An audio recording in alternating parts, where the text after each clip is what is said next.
السلام عليكم ورحمة الله تعالى وبركاته. الحمد لله نحمده ونستعينه ونستغفره ونؤمن به ونتوكل عليه ونعوذ بالله من شرور أنفسنا ومن سيئات أعمالنا. من يهده الله فلا مضل له ومن يضلله فلا هادي له. وأشهد أن لا إله إلا الله وحده لا شريك له. وأشهد أن محمدا عبده ورسوله أرسله بالحق بشيرا ونذيرا وداعيا إلى الله بإذنه وسراجا منيرا. أما بعد فأعوذ بالله من الشيطان الرجيم.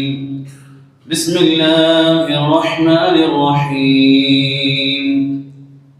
ألم تر كيف فعل ربك بأصحاب الفيل ألم يجعل كيدهم في تضليل وأرسل عليهم طيرا أبابيل ترميهم بحجارة من سجيل فجعلهم كعصف مأكول.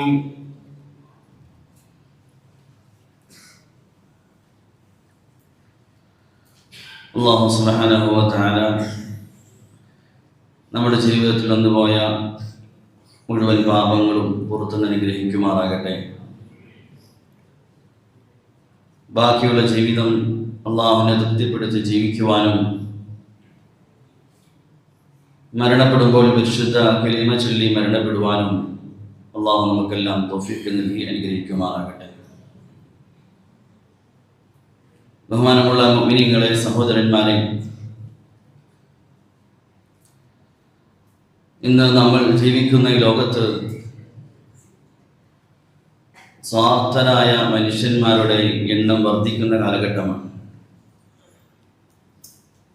അതായത് സ്വന്തം ജീവിതത്തെക്കുറിച്ചും സ്വന്തം ജീവിതത്തിൻ്റെ സുഖങ്ങളെക്കുറിച്ചും സന്തോഷങ്ങളെക്കുറിച്ചും മാത്രം ചിന്തിക്കുന്ന സമൂഹം. തൻ്റെ സ്വന്തം വീട് നന്നാകണം, തൻ്റെ സ്വന്തം മക്കൾ നന്നാകണം, അവരുടെ ജീവിതം നന്നാകണം, തൻ്റെ വാഹനം, തൻ്റെ വസ്ത്രം, തൻ്റെ ഭക്ഷണം, താനുമായി ബന്ധപ്പെട്ട എല്ലാ കാര്യങ്ങളും നല്ല നിലയിലാകണം. അതിനപ്പുറത്തേക്ക് തൻ്റെ കൂടെ ജീവിക്കുന്ന മനുഷ്യർ, കഷ്ടപ്പെടുന്നവർ, ബുദ്ധിമുട്ടുന്നവർ, അക്രമത്തിനിടെ ജീവിക്കുന്നവർ, അവരുടെ പ്രശ്നങ്ങൾ കാണാനോ ആ പ്രശ്നങ്ങൾ പരിഹരിക്കാനോ അവരെ സഹായിക്കാനോ മനസ്സില്ലാത്ത ഒരു സമൂഹം വർദ്ധിക്കുന്ന കാലഘട്ടമാണ്. എന്നാൽ ഒരു മുസ്ലിമിന് ഒരിക്കലും അങ്ങനെ ചിന്തിക്കാനോ ആ നിലയിൽ ജീവിക്കാനോ സാധിക്കില്ല. മുസ്ലിമാണെങ്കിൽ ഇസ്ലാമിൻ്റെ അഡ്രസ്സിൽ ജീവിച്ച് മുസ്ലിമായി മരിക്കാൻ ആഗ്രഹിക്കുന്ന ഒരു വ്യക്തിക്ക് ഒരിക്കലും തൻ്റെ സ്വന്തം ജീവിതത്തിൻ്റെ സുഖങ്ങളെ മാത്രം മുന്നിൽ കണ്ടുകൊണ്ട് ജീവിക്കാൻ സാധിക്കുകയില്ല. കാരണം പരിശുദ്ധമായ ശരീഅത്ത് ഇസ്ലാം തീർത്തും അങ്ങനത്തെ ജീവിതത്തെ തടയുകയും നിസ്സാരമായി കാണുകയും പ്രോത്സാഹിപ്പിക്കുകയും ചെയ്യുന്നില്ല.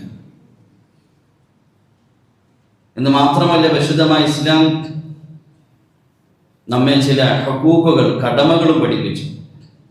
അഥവാ ഒരു മുസ്ലിമിൻ്റെ കടമയിൽപ്പെട്ടതാണ് നിർബന്ധമായി കണ്ട് ചെയ്യേണ്ട ചില കാര്യങ്ങൾ ഇസ്ലാം പഠിപ്പിച്ചു. ആ കടമകൾ പൂർത്തീകരിക്കുമ്പോഴാണ് മുസ്ലിം ആവുകയുള്ളൂ. ആ കടമകൾ പൂർത്തീകരിക്കുമ്പോഴാണ് ഇസ്ലാമിൻ്റെ ദായറയിൽ, ഇസ്ലാമിൻ്റെ സർക്കിളിൽ ഉൾപ്പെടുകയുള്ളൂ. ഹദീസിൽ തങ്ങൾ സല്ലല്ലാഹു അലൈഹി വസല്ലം പറഞ്ഞു, മല്ലം യഹ്തമു ബിഅംരിൽ മുസ്ലിമീന ഫലൈസ മിൻഹും. ആര് മറ്റ് മുസ്ലിമീങ്ങളുടെ പ്രശ്നങ്ങൾ സ്വന്തം പ്രശ്നമായി മനസ്സിലാക്കി അതിനെ പരിഹരിക്കാൻ തയ്യാറാകുന്നില്ലയോ, അന്ന് ഇസ്ലാമിൻ്റെ അഡ്രസ്സിൽ പുറത്താണ്. അതുകൊണ്ട് സ്വന്തം ജീവിതങ്ങൾ മാത്രം നോക്കി ജീവിക്കേണ്ടവരല്ല, മറ്റുള്ള മനുഷ്യരുടെയും പ്രത്യേകിച്ച് മുസ്ലിമീങ്ങളായ മറ്റ് സഹോദരന്മാരുടെയും കഷ്ടപ്പാടും ബുദ്ധിമുട്ടും മനസ്സിലാക്കി അതിന് തന്നെ കൊണ്ട് സാധിക്കുന്ന നിലയിൽ പരിഹാരം കാണാനും സഹായിക്കാനും ഇറങ്ങേണ്ടവരാണ് മുസ്ലിം. ഒഴിഞ്ഞു മാറേണ്ടവരല്ല. അതൊരു മുസ്ലിമിന്റെ കടമയാണ്. റസൂലുള്ളാഹി സ്വല്ലല്ലാഹു അലൈഹി വസല്ലം തങ്ങൾ ഒരു മുസ്ലിമിന്റെ കടമയെക്കുറിച്ച് പറയുന്ന കൂട്ടത്തിൽ തങ്ങൾ പ്രത്യേകം എടുത്തു പറഞ്ഞൊരു കടമയുണ്ട്. ബറാഇൻ ആസിബ് റളിയല്ലാഹു അൻഹു പറയുന്നു, ഉമിർന റസൂലുള്ളാഹി സ്വല്ലല്ലാഹു അലൈഹി വസല്ലം ബിസബ്ഇൻ വനഹാന അൻ സബ്ഇൻ. ഞങ്ങളുടെ തങ്ങൾ സല്ലല്ലാഹു അലൈഹി വസല്ലം 7 കാര്യങ്ങൾ കൽപ്പിച്ചു ചെയ്യണമെന്ന് പറഞ്ഞു. അതൊരു മുസ്ലിമിന്റെ കടമയായി വാദി ഞങ്ങൾ അറിയിച്ചു. തങ്ങൾ അതിൽ പറഞ്ഞ ഒരു പ്രധാനപ്പെട്ട കാര്യം നസ്റിൽ മദ്ലൂം, ആക്രമിക്കപ്പെട്ടവനെ സഹായിക്കുക എന്നുള്ളതാണ്. പല കാര്യങ്ങൾ തങ്ങൾ പറഞ്ഞപ്പോൾ അതിൽ തങ്ങൾ എടുത്തു പറഞ്ഞ പ്രധാനപ്പെട്ട ഗൗരവമുള്ള ഒരു കാര്യം, അക്രമത്തിന് വിധേയരായി കഴിയുന്ന മനുഷ്യരെ മുസ്ലിമീങ്ങളെ സഹായിക്കുക എന്നുള്ളത് മുസ്ലിമിന്റെ കടമയാണ്, ബാധ്യതയാണ്. അബൂബക്കർ റളിയല്ലാഹു തആല അൻഹു സൈന്യങ്ങളെ ഓരോ നാടുകളിലേക്കും പറഞ്ഞയക്കുമ്പോൾ ആ സൈന്യത്തിന്റെ കമാൻഡറോട് പ്രത്യേകം പറയുമായിരുന്നു, ലാ തത്റുക് ഖൗമൻ, ഒരു സമൂഹം ഒരു സമൂഹത്തെ അക്രമത്തിന് വിധേയരായ സമൂഹത്തെ നിങ്ങൾ കണ്ടാൽ അവരെ സഹായിക്കാതെ നിങ്ങൾ മുന്നോട്ട് പോകരുത്. ഏതെങ്കിലും നാടുകളിലൂടെ നിങ്ങൾ കടന്നു പോകുമ്പോൾ ഒരു സമൂഹം അക്രമത്തിന് വിധേയരായി കഷ്ടപ്പെട്ട് ജീവിക്കുന്നത് കണ്ടാൽ നിങ്ങൾ അവരെ സഹായിക്കൽ നിങ്ങൾ കടമയാണ്. അവരെ സഹായിക്കാതെ നിങ്ങൾ മുന്നോട്ട് പോകരുത് എന്ന് സൈന്യത്തിന്റെ കമാൻഡറോട് ഖലീഫയായ അബൂബക്കർ റളിയല്ലാഹു അൻഹു അവർ ഉണർത്തുമായി. അമ്പിയാക്കൾ, ബഹുമാനായ സഹാബാക്കൾ അവരുടെ ജീവിതങ്ങൾ പഠിച്ചാൽ അവരുടെ ജീവിതത്തിന്റെ വലിയൊരു സമയവും അക്രമത്തിന് വിധേയരായി കഴിയുന്ന സമൂഹത്തെ സഹായിക്കാനും അവരുടെ പ്രശ്നങ്ങൾ പരിഹരിക്കാനും ചെലവഴിക്കുമായി. വിശുദ്ധ ഖുർആനിൽ അല്ലാഹു തആല മൂസ നബി അലൈഹി സ്വലാത്തു വസ്സലാമിന്റെ ചരിത്രം പറയുമ്പോൾ അദ്ദേഹം നടന്നു പോകുമ്പോൾ അദ്ദേഹം കാണുകയാണ് ഒരു മനുഷ്യൻ തൻ്റെ കുടുംബത്തിൽപ്പെട്ട ഒരു മനുഷ്യനെ ഒരു കാരണവുമില്ലാതെ ഉപദ്രവിക്കും. മൂസ നബി അലൈഹി സ്വലാത്തു വസ്സലാം അത് കണ്ടിട്ട് അവിടുന്ന് മാറിപ്പോവുകയല്ല ചെയ്തു. തന്നെ കൊണ്ട് സാധിക്കുന്ന നിലയിൽ ആ അക്രമിയെ തടയുകയും ആക്രമിക്കപ്പെട്ടവനെ സഹായിക്കുകയും ചെയ്തു. വിശുദ്ധ ഖുർആൻ പറയുന്നു, അദ്ദേഹത്തിന് സാധിക്കുന്ന അദ്ദേഹത്തിന്റെ കഴിവ് ഉപയോഗിച്ച് അദ്ദേഹം ആ അക്രമിയെ തടഞ്ഞു. മുഴുവൻ അമ്പിയാക്കളും ഒരു സമയങ്ങൾ അവർ വലിയൊരു ഭാഗം ചെലവഴിച്ചത് ഭൂമിയിൽ അക്രമത്തിന് വിധേയരായ സമൂഹത്തെ സഹായിക്കാൻ വേണ്ടിയാണ്.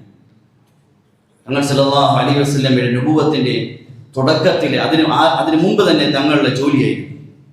ജാഹിലിയ കാലഘട്ടത്തിൽ തങ്ങളുടെ സമയം അഥവാ തങ്ങളുടെ നുബുവത്തിന് മുമ്പുള്ള കാലഘട്ടത്തിൽ തങ്ങളുടെ ചരിത്രം പഠിച്ചാൽ കാണാം, മക്കയിൽ ഖുറൈശി യുവാക്കളുടെ ഒരു സംഘടന, ഒരു സംഘം ഉണ്ടാക്കി.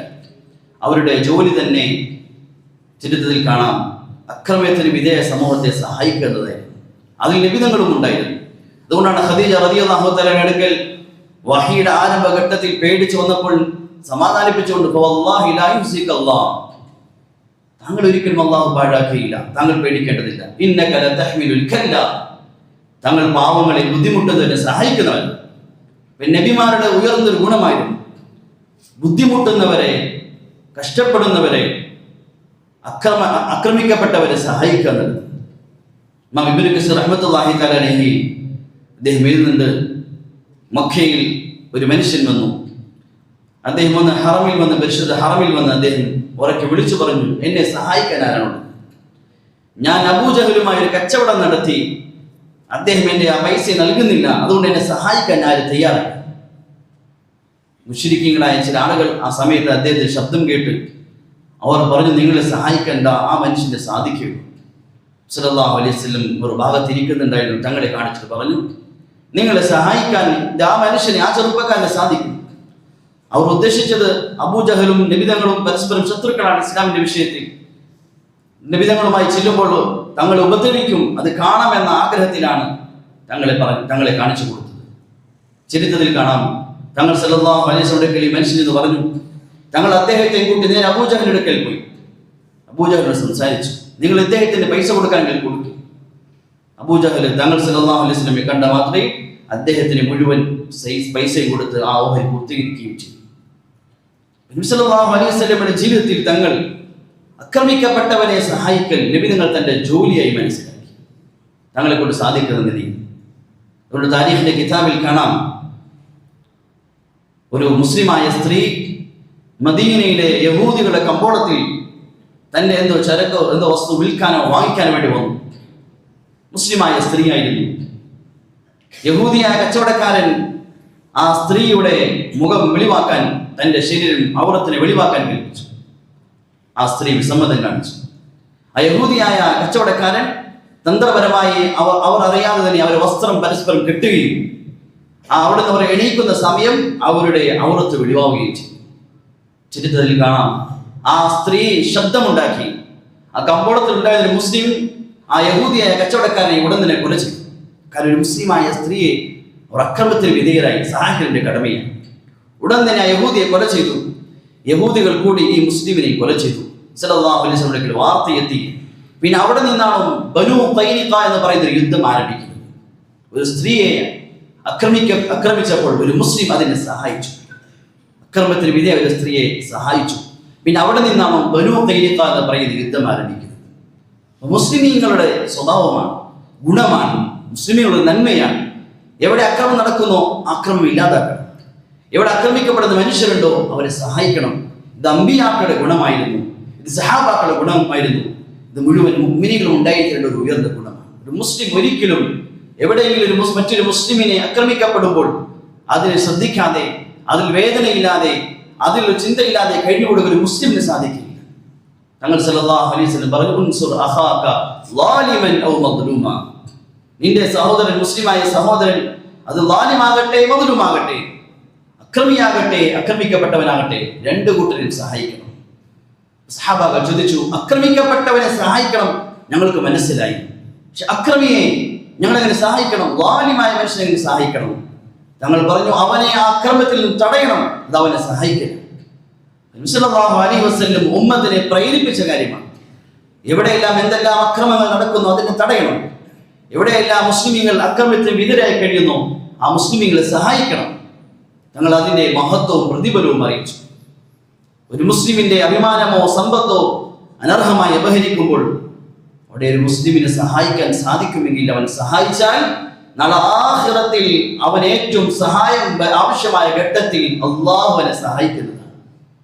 ഇനി അഥവാ സഹായിക്കാൻ സാധിക്കും ഒരു മുസ്ലിമിന്, എന്നിട്ട് സഹായിക്കാതെ മാറി നിന്നാൽ അവൻ സ്വാർത്ഥനായി തന്റെ ജീവിതത്തിലേക്ക് മാത്രം ഒതുങ്ങിക്കൂടിയാൽ സല്ലല്ലാഹു അലൈഹി വസല്ലം പറഞ്ഞു, നാളെ ആഖിറത്തിൽ മുഴുവൻ മനുഷ്യർക്ക് മുന്നിൽ വെച്ച് അവനെ അല്ലാഹു നിന്ദിനാക്കുകയും ചെയ്യുന്നതാണ്. ഒരു മുസ്ലിമിന്റെ കടമയാണ്. എവിടെയെല്ലാം മുസ്ലിമീങ്ങളായ സഹോദരന്മാർ ആക്രമിക്കപ്പെട്ട് കഴിഞ്ഞുകൂടുന്നുണ്ടോ, കഷ്ടപ്പാടിൽ ബുദ്ധിമുട്ടിൽ കഴിഞ്ഞുകൂടുന്നുണ്ടോ അവരെ സഹായിക്കൽ ഓരോ മുസ്ലിമിന്റെയും കടമയാണ്. അത് ലോകത്തിന്റെ ഏത് മുഖ്യ മൂലയിലുമാകട്ടെ, കുടുംബമോ നാടോ ഭാഷയോ വ്യത്യസ്തമാകട്ടെ, പക്ഷെ ഓരോ മുസ്ലിമിനെയും സഹായിക്കൽ ലോകത്തിന്റെ ഓരോ മുഖ്യ മൂലയിലുമുള്ള ഓരോ മുസ്ലിമിന്റെ കടമയും ബാധ്യതയുമാണ്. അവന്റെ ഹുക്കൂക്കിൽപ്പെട്ടതാണ്, കടമയിൽപ്പെട്ടതാണ്. അത് നിർവഹിച്ചില്ല അവൻ ഇസ്ലാമിന്റെ സർക്കിളിൽ നിന്നും ഇസ്ലാമിന്റെ ദാരിൽ നിന്നും പുറത്തു പോകും. ഇന്ന് ലോകത്ത് ഒരു രാജ്യത്ത് മുസ്ലിമികളായ സഹോദരന്മാർ, പുരുഷന്മാർ, സ്ത്രീകൾ, കുട്ടികൾ എന്തെല്ലാം പ്രയാസങ്ങളും ബുദ്ധിമുട്ടുമാണ് അനുഭവിക്കുന്നത്. ഭർത്താവ് നഷ്ടപ്പെട്ട വിധവകൾ, വാപ്പ നഷ്ടപ്പെട്ട യതീമീങ്ങൾ, മക്കൾ നഷ്ടപ്പെട്ട ഉമ്മമാർ, വീട് നഷ്ടപ്പെട്ടവർ, ആകാശത്തെ മേൽക്കൂരിയാക്കി ഓരോ രാത്രിയും മരണം മുന്നിൽ കൊണ്ട് ജീവിക്കുന്ന ഒരു സമൂഹം നമ്മുടെ സഹോദരന്മാരാണ്. അവരുടെ പ്രശ്നങ്ങളെ പരിഹരിക്കാൻ വേണ്ടി അധ്വാനിക്കൽ ലോകത്തിന്റെ ഓരോ മുഖ്യനും മുസ്ലിമിന്റെ കടമയാണ്. അവന് നല്ല സമ്പത്ത് കൊണ്ട് സാധിക്കുമെങ്കിൽ, ശരീരം കൊണ്ട് സാധിക്കുമെങ്കിൽ, വാക്കുകൊണ്ട് സാധിക്കുമെങ്കിൽ, ഇനി എങ്ങനെ സാധിക്കുമോ ആ നിലയിൽ പരിശ്രമിക്കൽ നാം ഓരോരുത്തരും കടമയാണ്. അവിടെ ഇന്ന് നമ്മുടെ ജീവിതത്തിൽ നാം നമ്മുടെ ജീവിതത്തിന്റെ സമയം, നമ്മുടെ സമ്പത്ത്, നമ്മുടെ ചിന്ത, നമുക്ക് അല്ലാഹു എന്തെല്ലാം കഴിവുകൾ നൽകിയോ ഇതെല്ലാം നമ്മൾ ചിലവഴിക്കേണ്ട ഘട്ടത്തിലേക്കാണ് അടുക്കുന്നത്. പ്രത്യേകിച്ച് മുസ്ലിമീങ്ങളെ സംബന്ധിച്ച് ഈ സമയത്ത് നമ്മൾ ഇന്ന് ദൂരമായ നാട്ടിൽ ജീവിക്കുന്ന മുസ്ലിമീങ്ങളെ ചുരുങ്ങിയത് ദുആ കൊണ്ടെങ്കിലും ഒരു മുസ്ലിം സഹായിക്കുന്നില്ല എങ്കിൽ നാളെ അല്ലാഹു നമ്മൾ മറുപടി പറയും. ഒരു ദുആ കൊണ്ട് സഹായിക്കാൻ സാധിക്കുന്നില്ല എങ്കിൽ, പ്രത്യേകിച്ച് ഉമ്മത്തിനെ സംബന്ധിച്ച് ഏറ്റവും വലിയ പിടിവള്ളി ദുആയാണ്. മുഴുവൻ പ്രശ്നങ്ങൾക്കും പരിഹാരത്തിനായി അല്ലാഹു നൽകിയിരിക്കുന്ന ശക്തമായ ഒരു ആയുധമാണ് ദുആ എന്നത്. വലിയ വലിയ അക്രമികളെ ഇല്ലാതാക്കിയത് ദുആ കൊണ്ടാണ്. നബിമാർ അവരുടെ മുന്നിൽ വന്ന ശത്രുക്കളെയും അക്രമികളെയും ലോകത്ത് നശിപ്പിക്കാൻ അവർ ഉപയോഗിച്ച ഏറ്റവും വലിയ ആയുധം അവരുടെ ദുആയായിരുന്നു. സല്ലല്ലാഹു അലൈഹി വസല്ലമയുടെ നബുവത്തിന്റെ ആരംഭ കാലഘട്ടത്തിൽ തങ്ങൾ ഓരോ നാടുകളെ രാജാക്കന്മാർ കത്തെഴുതുമായിരുന്നു. അക്കൂട്ടത്തിൽ കിസ്രയിലേക്കും നബി തങ്ങൾ കത്തെഴുതി സഹാബാക്കളെ പറഞ്ഞയച്ചു. അന്ന് കിസ്ര എന്ന് പറഞ്ഞാൽ വലിയ ശക്തമായ അധികാരത്തിന്റെ ഉടമകളാണ്. സല്ലല്ലാഹു അലൈഹി വസല്ലം സഹാബാക്കളെ പറഞ്ഞയച്ചു കത്തുമായി. തങ്ങൾ കത്തിൽ എഴുതിയിരുന്നത് മിൻ മുഹമ്മദ് ബിൻ അബ്ദില്ലാ, അബ്ദുല്ലയുടെ മകൻ മുഹമ്മദ് സല്ലല്ലാഹു അലൈഹി വസല്ലം കത്ത് കിസ്രയുടെ രാജാവുള്ള കത്ത് എന്ന് തങ്ങൾ എഴുതിയത്. കത്തിന്റെ ആരംഭം അങ്ങനെയായി. കത്ത് കിട്ടിയ രാജാവ് കിസ്ര രാജാവ് അത് വായിച്ചപ്പോൾ അന്ന് വലിയ അധികാരത്തിൽ അഹങ്കാരത്തിൽ ജീവിക്കുന്ന രാജാവിന്റെ മുന്നിൽ ആ കത്തിന്റെ ആരംഭത്തിൽ അദ്ദേഹത്തിന്റെ പേരില്ലാതെ തങ്ങൾ സല്ലല്ലാഹു അലൈഹി വസല്ലമയുടെ പേര് കണ്ടപ്പോൾ അവൻ അഹങ്കരിക്കുകയും ആ കത്തിനെ വലിച്ചു കീറുകയും ചെയ്തു. സഹാബാക്കൾ മടങ്ങി മക്കയിൽ വന്നു. തങ്ങളോട് പറഞ്ഞു, നബിയെ, താങ്കൾ കൊടുത്തയച്ച കത്തിനെ അവൻ ഞാൻ സ്വീകരിച്ചില്ലെന്ന് മാത്രമല്ല അതിനെ വലിച്ചു കീറുകയും ചെയ്തു. തങ്ങൾ സല്ലല്ലാഹു അലൈഹി വസല്ലം ദുആ ചെയ്തു. ഹദീസിൽ കാണാം, തങ്ങൾ കിസ്ര രാജ്യത്തിനെതിരെ, ആ ഭരണകൂടത്തിനെതിരെ ആ രാജാവിനെ തങ്ങൾ ദുആ ചെയ്തു. അള്ളാഹു ആ കത്തിനെ വലിച്ചു കീറിയതുപോലെ അവന്റെ രാജാധികാരത്തിൽ അള്ളാഹു വലിച്ചു കീറട്ടെ നബി തങ്ങൾ ദുആ ചെയ്തു. നബിമാർ അവരുടെ ദുആയിൽ പ്രതീക്ഷയുള്ളവരായിരുന്നു, ഉറപ്പുള്ളവരായിരുന്നു. തങ്ങൾ സല്ലല്ലാഹു അലൈഹി വസല്ലമയുടെ കത്ത് കീറി സഹാബാക്കൾ മടങ്ങി വന്ന ശേഷം കിസ്ര രാജാവ് 2 ദൂതന്മാരെ യമനിലെ ഭരണാധികാരിയുടെ അടുക്കലേക്ക് പറഞ്ഞയച്ചു.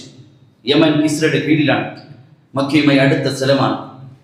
യമനിലേക്ക് പറഞ്ഞയച്ചു. യമനിലെ ഭരണാധികാരിയോട് പറഞ്ഞു, നീ മക്കയിൽ പോയി ആ മുഹമ്മദ് സല്ലല്ലാഹു അലൈഹി വസല്ലമയെ പിടിച്ചുകൊണ്ട് എൻ്റെ അടുക്കലേക്ക് വരണം. 2 ആളുകളെ യമനിൽ നിന്ന് ഒരു സൈന്യത്തെ മക്കയിലേക്ക് അയച്ചു. തങ്ങളുടെ അടുക്കൽ വന്നു. ചരിത്രത്തിൽ കാണാം, തങ്ങൾ സല്ലല്ലാഹു അലൈഹി വസല്ലമയുടെ അടുക്കൽ വന്നപ്പോൾ അവരുടെ മുഖം പൂർണ്ണമായി ഷേവ് ചെയ്ത അവസ്ഥയിലായിരുന്നു. തങ്ങൾ മുഖം തിരിച്ച് അവർ മുന്നിൽ നിന്നു.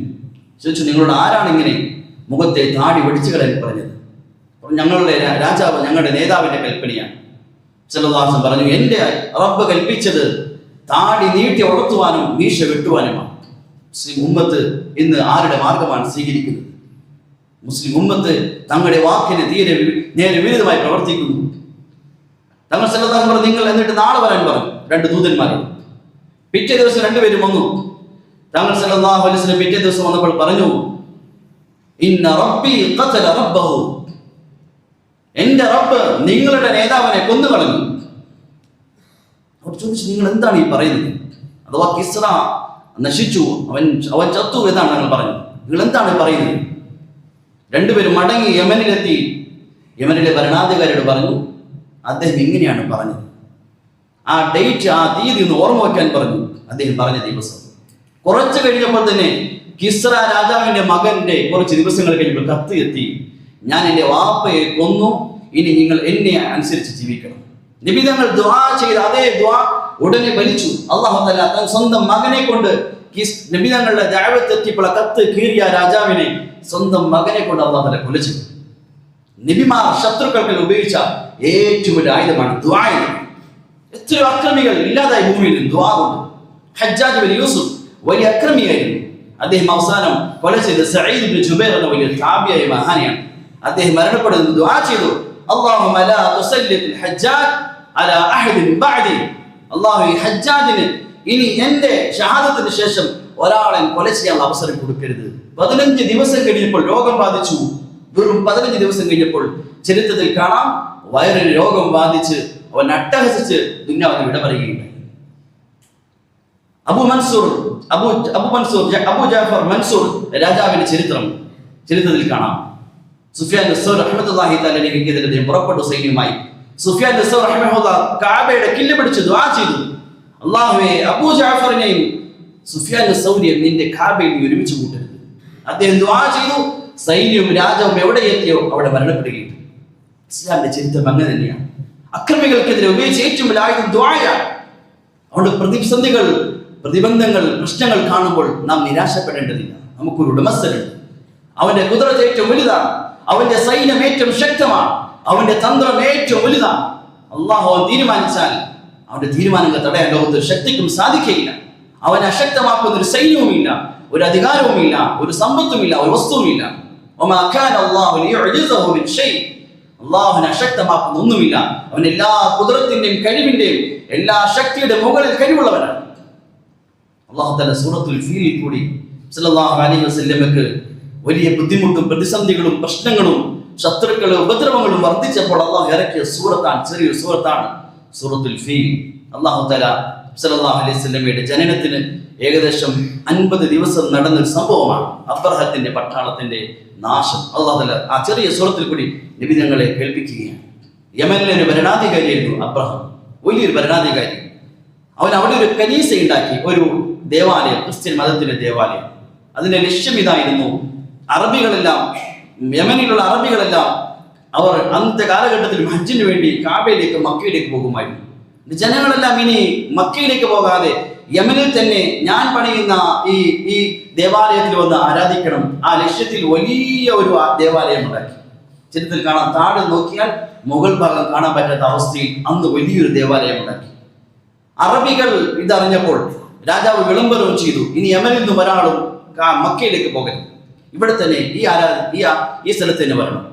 ഇതറിഞ്ഞപ്പോൾ അറബികളായ ചില ആളുകൾ, ഖുറൈശികളായ ചില ആളുകൾ, അന്നുണ്ടായിരുന്ന മുശ്രിക്കുകളായ അറബികൾ, ചില ആളുകൾ 2 റിവായത്ത് കാണാം. ചിലർ ആ ദേവാലയത്തിൽ പോയി വിസർജിച്ചു, ചിലർ അവർ രാത്രി തീയിട്ടു. ഇത് അബ്രഹാം അറിഞ്ഞപ്പോൾ വലിയൊരു സൈന്യത്തെ തയ്യാറാക്കി സത്യം ചെയ്തു, നിങ്ങളുടെ കാവ പൊളിക്കാതെ ഞാൻ നിൽക്കില്ല. വലിയൊരു സൈന്യവുമായി ആ സൈന്യത്തിന് മുന്നിൽ 9 ആനകളെ തയ്യാറാക്കി. അവൻ പുറപ്പെട്ടു. പോകുന്ന വഴിയിൽ പലരും അവനെ തടയാൻ നോക്കി, എല്ലാവരെയും പരാജയപ്പെടുത്തി. അങ്ങനെ മക്കയുടെ അടുത്ത പ്രദേശത്തെത്തി.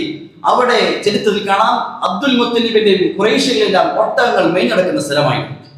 അബ്ദുൽ മുത്തലിബിന്റെ 200 ഒട്ടകത്തെ അബ്രഹത്തിന്റെ പട്ടാളം ആക്രമിച്ചെടുത്തു. അബ്ദുൽ മുത്തലിബ് അറിഞ്ഞു, അബ്രഹവുമായി സംസാരിക്കാൻ വേണ്ടി വന്നു. ചരിത്രത്തിൽ കാണാം, അബ്രഹത്തിന് മുന്നിൽ വന്നു. എന്നിട്ട് പറഞ്ഞു, നിങ്ങൾ എടുത്ത എന്റെ 200 ഒട്ടകത്തെ തിരിച്ചു തരണം. അബ്രഹാം കളിയാക്കി, ഞാൻ നിങ്ങളുടെ കാബ പൊളിക്കാൻ വന്നിരിക്കുകയാണ്, നിങ്ങൾ നിങ്ങളുടെ 200 ഒട്ടകത്തെയാണ് ചോദിക്കുന്നത്. നിങ്ങൾ ബഹുമാനിക്കുന്ന ആദരിക്കുന്ന കാബ, അത് പൊളിക്കാൻ ഞാൻ വന്നിരിക്കുന്നത്. നിങ്ങൾക്ക് നാണമില്ലേ നിങ്ങളുടെ ഒട്ടകത്തെ കുറിച്ച് ചോദിക്കാൻ?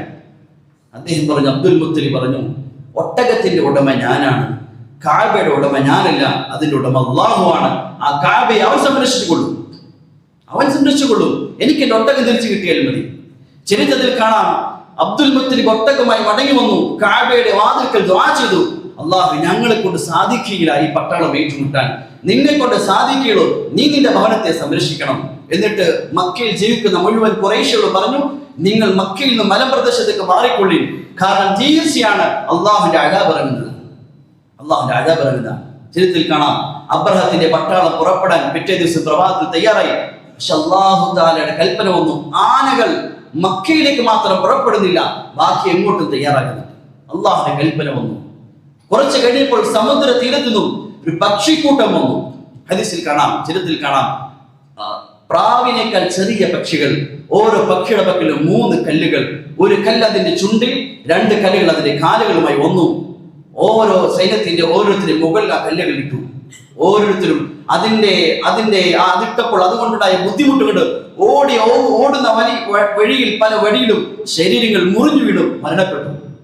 അബ്രഹാം അവനും ഓടി അവസാനം അവനും മടങ്ങി യമനിലെത്തി. ചരിത്രത്തിൽ കാണാം, യമനിലെത്തി അവന്റെ ശരീരത്തിന്റെ അവയവങ്ങൾ മുറിഞ്ഞു വീണ് വേദനിച്ച് അവനും അവിടെ നശിക്കുകയുണ്ടായി. ഇതിനെക്കുറിച്ച് അല്ലാഹു തആല സൂറത്തുൽ ഫീൽ, അലം തറ കൈഫ ഫഅല റബ്ബുക ബിഅസ്ഹാബിൽ ഫീൽ, അവർ ആനപ്പട്ടാളമായിരുന്നു, അവരോട് അല്ലാഹു എടുത്ത തീരുമാനങ്ങൾ കണ്ടില്ല നബി. അലം യജ്അൽ കൈദഹും ഫീ തദ്ലീൽ, അവരെ തന്ത്രമെല്ലാം, അവരെ കുതന്ത്രമെല്ലാം അല്ലാഹു നശിപ്പിച്ചില്ലേ? അല്ലാഹു ചോദിക്കാൻ, അവർ പല തന്ത്രങ്ങളും എറിഞ്ഞു, ഇപ്പോൾ തന്നെ ഇല്ലാതാക്കാൻ വിചാരിച്ച് അറേബ്യൻ രാജ്യത്ത് പരിചയമില്ലാത്ത ആനപ്പട്ടാളമായിട്ടാണ് വന്നത്. പക്ഷേ അല്ലാഹു അതിനേക്കാൾ കഴിവുള്ളവനാണ്.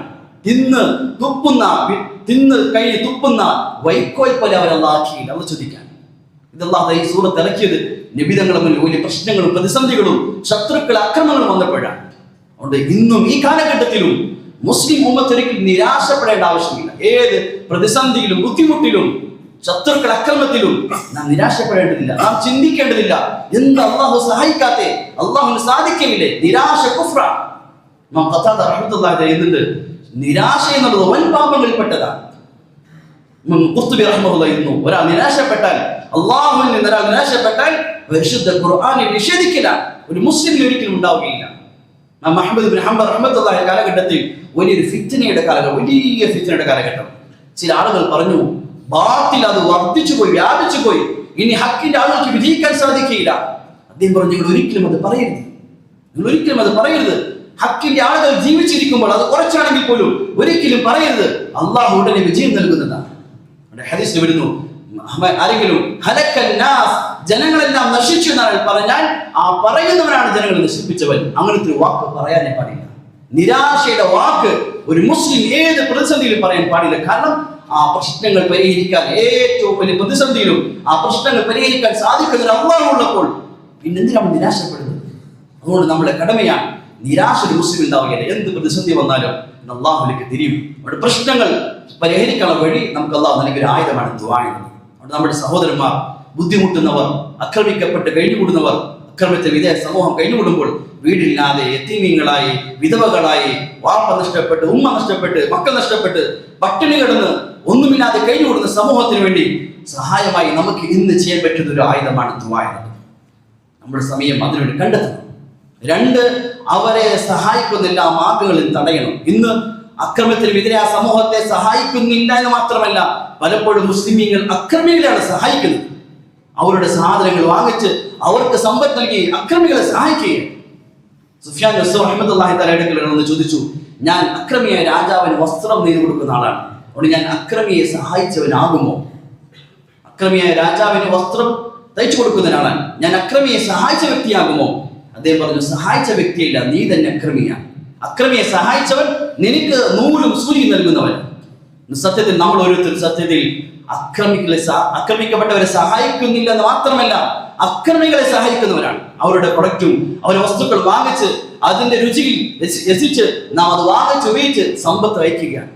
സത്യത്തിൽ കുടിക്കുന്നത് ഫലസ്തീന്റെ മക്കളുടെ രക്തമാണ്, ആക്രമിക്കപ്പെട്ട സമൂഹത്തിന്റെ രക്തമാണ്, കരുണയില്ലാത്ത സമൂഹമാണ്.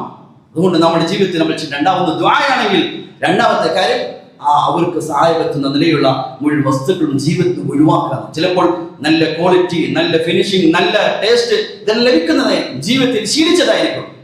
പക്ഷെ സത്യത്തിൽ ഒരു മുസ്ലിമിന്റെ ഹൃദയത്തിൽ അല്പമെങ്കിലും കരുണയുണ്ടെങ്കിൽ, തന്റെ മുസ്ലിമായ സഹോദര ചിന്തയുണ്ടെങ്കിൽ ഒരിക്കലും അവൻ വാങ്ങിക്കാൻ സാധിക്കില്ല. അതുകൊണ്ട് നമ്മൾ ഒഴിവാക്കണം, മക്കളെ കൊണ്ട് ഒഴിവാക്കിപ്പിക്കണം, അത് പഠിക്കണം, അത് ഏതെല്ലാം കാര്യങ്ങളാണെന്ന് മനസ്സിലാക്കണം.